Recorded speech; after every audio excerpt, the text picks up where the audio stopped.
ഏവർക്കും സ്വാഗതം. ഇന്ന് ഇന്റർനാഷണൽ ഫ്രണ്ട്ഷിപ്പ് ഡേ ആണ്.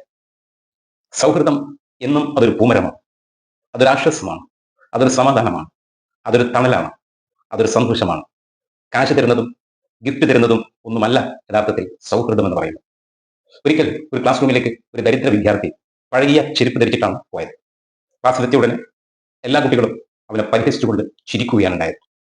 അതിൽ ഒരു സുഹൃത്ത് പരിഹസിക്കുകയോ ചിരിക്കുകയോ ചെയ്തില്ല. അടുത്ത ദിവസം പയ്യനെ ക്ലാസ്സിൽ കാണുന്നില്ല. ഈ ചിരിക്കാത്ത പരിഹസിക്കാത്ത അവന്റെ സുഹൃത്ത് ഒരു ചെരുപ്പ് വാങ്ങി രാത്രി അവന്റെ വീട്ടിൽ കൊണ്ട് വെച്ചു. അമ്മ ചെരുപ്പ് പയ്യന് എടുത്തു കൊടുത്തു, സ്കൂളിലേക്ക് പറഞ്ഞയച്ചു. തിരിച്ചു വന്നു ഈ ചെരുപ്പ് ആര് വാങ്ങി തന്നതാണെന്ന് മകൻ അമ്മയോട് ചോദിക്കുന്നുണ്ട്. അമ്മ പറയുന്നുണ്ട്, അവന്റെ പേരൊന്നും എനിക്കറിയില്ല, നിന്നെ സ്നേഹിക്കുന്ന ഒരു സുഹൃത്ത് നമ്മുടെ വീട്ടിൽ കൊടുന്നു വെച്ചതാണ്.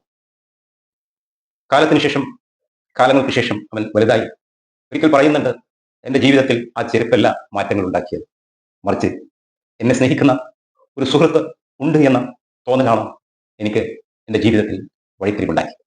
നമുക്കും അത്തരത്തിലുള്ള സൗഹൃദങ്ങളായി മാറാൻ കഴിയട്ടെ. അത്തരത്തിലുള്ള സ്നേഹ കൂട്ടായ്മയിലേക്കും സൗഹൃദ കൂട്ടായ്മയിലേക്കും ചേക്കാറാൻ നമുക്ക് ശ്രമിക്കാം. Thank you.